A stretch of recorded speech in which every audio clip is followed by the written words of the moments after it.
Hi everyone, this is Danielle from StarsMoonandSun.com, and today I'm giving you your forecast for the new moon in Pisces occurring in 26 degrees on March 17th. Now this new moon in Pisces, the sun and the moon are together both in Pisces during a new moon. They're aligned in the same sign and degree. Will also be conjoining Chiron. Now Chiron, for those of you that are not familiar, is the wounded healer. That's what Chiron is known as. So when you look at your own natal chart, I personally find Chiron's placement by house more important than the sign. But Chiron's placement in your natal chart and its aspects can show where you yourself feel wounded. And it is known as the wound that you possess, that you can help others with, but that you're never entirely healed for yourself. So it's where we can give to others, where we can share our knowledge with others, but to me it's always a place where we will struggle. So with this new moon conjoining Chiron, it's going to be a period of sort of walking through the dark with our wounds, right? Chiron conjoining the sun has to do with our father, our masculinity, our yang energy, our ego. These are all things that are associated with the sun. And then Chiron moon has to do with the feminine principle, the femininity, the relationships with women, the relationships with your own feminine principle, right? And I expect to see a lot of things come up surrounding partnerships, relationships, relating to others, relating to women, relating to men, all across the board. Okay, so Chiron conjoining this new moon, this may be sort of going through uncharted territory. Maybe for the first time you're looking and things are bubbling up to the surface that you didn't even know were triggers for you. Allow them, feel it, right? Then you can heal it. That's what they say. So anything that comes up for you, acknowledge it without judgment. Honor it. You know, honor your feelings, journal them, write it down, write a letter, burn it. You know, that's how they say to release. But this is Chiron conjoining the new moon. And it's also squared by Mars. So when we have a square in a natal chart or via transit, it is a source of friction. And squares are driving energy. They force us to change. They force us to confront the energy. So with this new moon squaring Mars, now Mars is god of war. Mars is an aggressive energy. Our wounds may come suddenly to the surface and we're not going to sit with them any longer.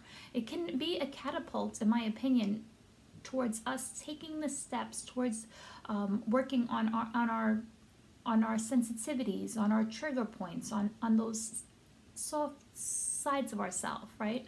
So this is the new moon in Pisces. Now, new moon in Pisces, it's essential that you get in touch with your creativity, your compassionate nature. You definitely want to set goals and intentions towards spirituality.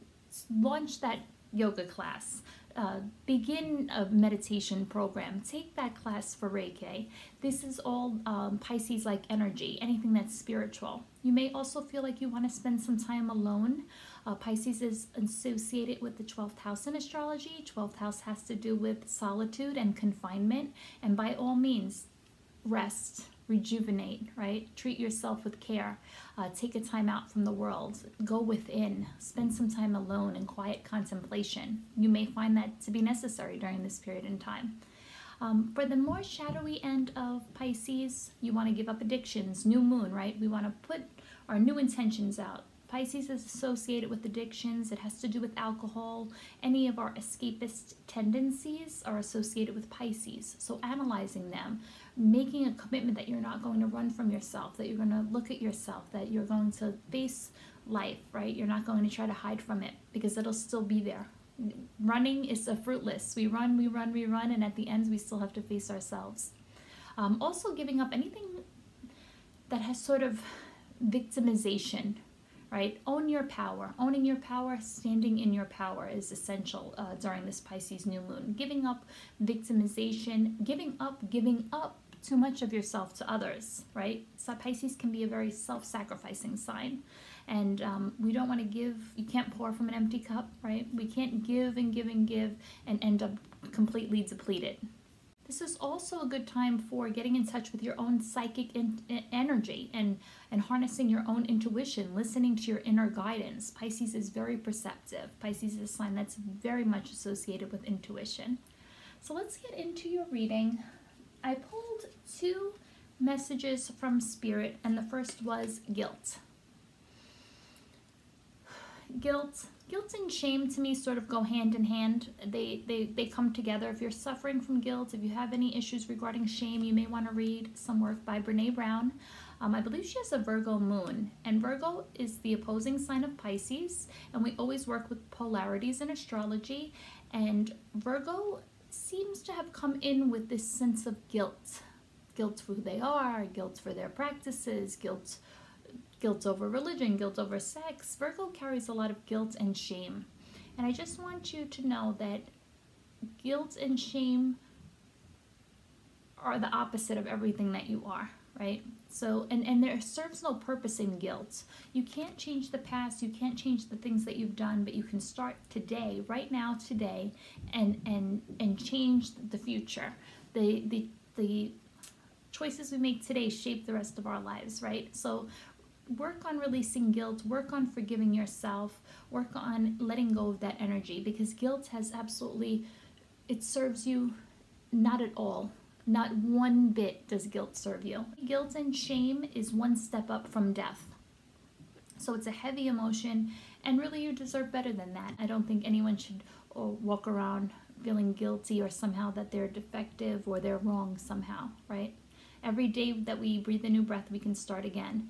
This is also a message for some sacral chakra work. You can see this is a chakra oracle cards, and there's an orange border, and orange has to do with sacral chakra. So perhaps you're having sexual guilt, right? Sacral chakra has to do with our sexual, our creative energy. So perhaps releasing some sexual guilt, perhaps doing some sacral chakra work, working on your sacral chakra, eating orange foods. They have some beautiful meditations on YouTube, picturing an orange spinning light by your sacral chakra, meditating on your sacral chakra, owning your sexuality and embracing it without having guilt or shame about it, right? And the next message was balance. I thought this card was a little strange because those people look very miserable.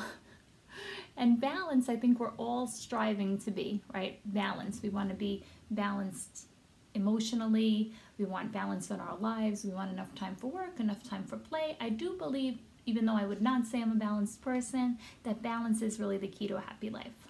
So here's another message from Spirit, balance. There was something in the guidebook about also making decisions. So there's a need, here's the book, there's a need to make decision. It was saying something about if you wait too long, the opportunity will pass you by. So this is very Libra, indecisive. Clearly, this card is reminiscent of anything involving Libra. So really owning opportunities that come your way. Don't sit on the fence too long. Don't balance. Everything doesn't have to be balanced in sort of this meticulous way. Yes, of course we want balance. We strive for equilibrium, but not where we're weighing the options so much to the last drop, and then we're missing out on opportunities. Now this reading today will be done by Sandra Ann Taylor and Sharon Ann Klinger's new tarot deck. It's beautiful. Somebody gifted it to me and I'm very grateful. I love it. It has great imagery. It puts a nice spin on traditional tarot, and I'm excited to do it. I thought it was perfect time for the Pisces new moon, right? Pisces is associated with those higher realms. So let's get into your tarot reading from the Akashic Records. And you know, I always do 2 cards what to release, 2 cards what to embrace. And the first card for release was 3 of Roses. 3 of Roses is like 3 of Cups in this particular deck, right? The roses are signified or associated, in my opinion, with the cups. So 3 of Cups in a positive, an exuberant energy. It's reunion. It's usually 3 women. That's how it's usually depicted on having drinks, and they're at a party and it's celebratory and we're having a good time.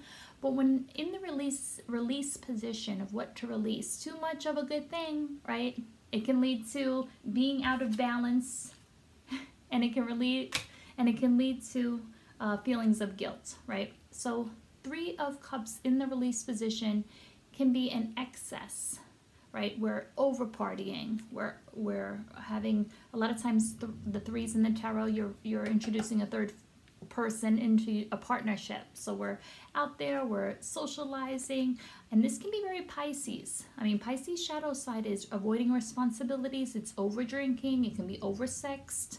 So there's a need to release that. We need to find our balance, right? And we need to be conscious of the choices we're making, who we're spending time with, and doing things in excess. Nothing good comes, nothing. Not when you excess shop, not when you excess eat, not when you excess drink. So letting go of excess. 3 of Roses, also known to me as the 3 of Cups, in the let go position, which would indicate the negative position. So letting go of our excess drinking, our excess partying, our excess lovers, you know, too much of a good thing. What is that saying anyway? Too much of a good thing? I have no idea, but you know what I mean. What to release? Second card, 8 of Keys. I like this card. This is like 8 of Pentacles. This is the person that's working at a desk, hammering away. It's often a woman in the card. She looks like she's been working on a project. You know, it's the card of hard work, of a lot of work. So 8 of Keys, what to release? This is Pisces season. Pisces season, yes, of course we want to strive for balance between work and play, but Pisces season isn't about working hard. It's about getting in touch with our soul. It's about meditating, going off on our own, perhaps falling in love, but it's not about work. Pisces season is not about working hard. It's about getting in touch with our creativity. I think it's left brain, right? Creativity, poetry, dancing, music, you know, rhythm, you know, having fun, letting loose. This is Pisces, not working at a desk, not being slave to your job. That's Virgo. That's the opposite sign. This is Pisces. Have a good time. Get in touch with your soul. Let go of the need to work yourself to death. What to embrace? I fell in love immediately. Fated meeting. I mean, it just speaks to my soul, right? Because this is what Pisces is all about. Pisces is about soulmates. Pisces is about coming together. Pisces and Neptune is about the infusion of 2 souls, right? This is, we lose ourselves in other people. We want to become one. We want to merge. These are all Pisces-like themes. This is what Pisces is. Pisces is in search for the soulmate, not the person that you can live with, not the person that makes you look good for your career, not the person that has a good 401k and FICO score, the one that speaks to your soul, the one that speaks to your spirit, the one you want to dance with and write poems or write love letters that you feel called to on a soul level. Embrace fated meeting. I love it. Embracing those special relationships that do not come all the time, honoring them when they show up, honoring love when it's there, honoring that sometimes your soul is being called to someone that doesn't make sense in your mind. We don't love with our minds. We analyze, we dissect, we cause neuroses. It all begins in the mind. Pisces is about going into the soul, into the spirit, inside of us, and the inner voice. Embracing fated meetings, knowing that everything that happens during this time period is fated. Also maybe throwing up things to fate, right? I throw it up to fate. I throw it up to my highest good. This doesn't have to just be personal. This can be work relationships, fated meeting, people that you meet that have a way of changing your life, changing your outlook, change the way you live, change the way you view the world. It doesn't have to just be personal though. What to embrace? Initiation. Initiation, you have been called to a higher elevated standard of living. You have been called to follow your soul. You have been called to supersede sort of this mundane plane of existence.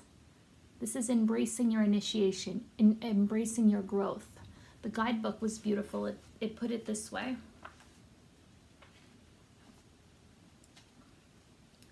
This card represents your initiation. It's much more than a change or even a transformation. It's nothing less than the movement into higher revelations of power, insight, and achievement. And the time is now.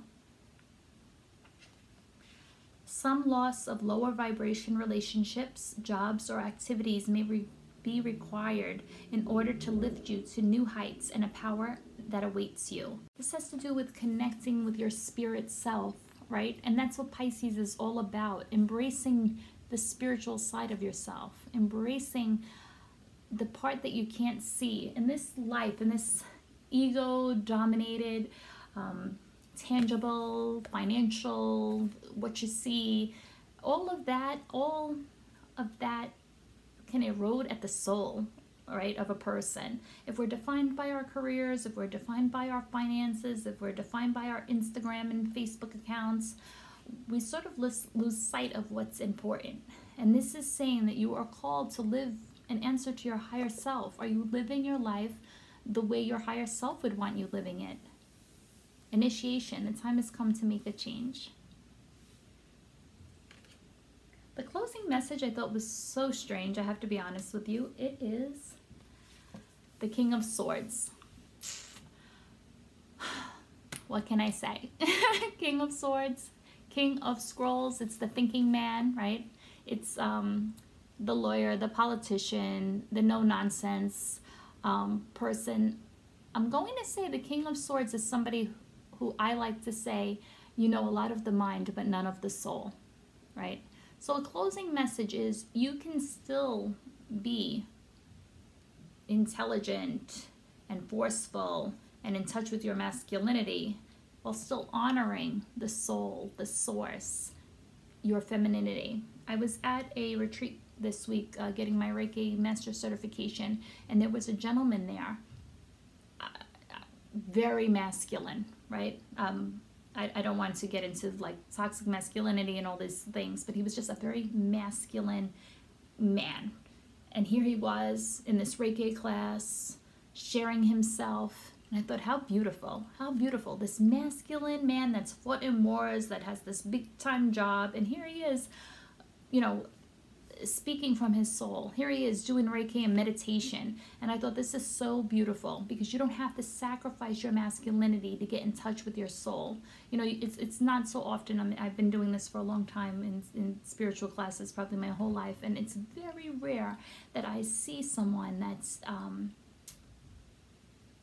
you know, that's just honoring both sides of themselves, right? Even for women, you know, it's very difficult, especially when we're in corporate jobs, like coming together, the feminine and the masculine. So when I see the King of Swords, which is a very masculine card, he can be a card or a person that's cut off from their emotions. It's saying you can be all of this and still be initiated and still follow your soul towards fated meetings. You can still find your balance, right?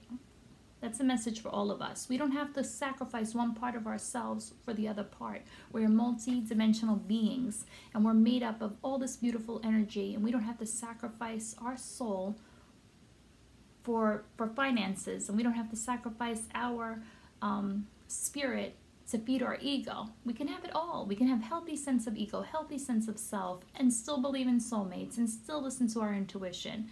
And I think there's something here with this, especially with the Sun Moon conjoining Chiron, honoring our feminine and masculinity, honoring the parts that make us whole. And it's all of us. It's the soul, the mind, the heart, the spirit. We have to look at all of it. Sorry, I've been rambling on. New Moon in Pisces, set your attentions, creative endeavors, following your soul, listening to your spirit, following your intuition, getting creative, giving up alcohol, giving up escapism tendencies, and giving up too much of yourself. I love you guys. If you need anything, you know where to find me.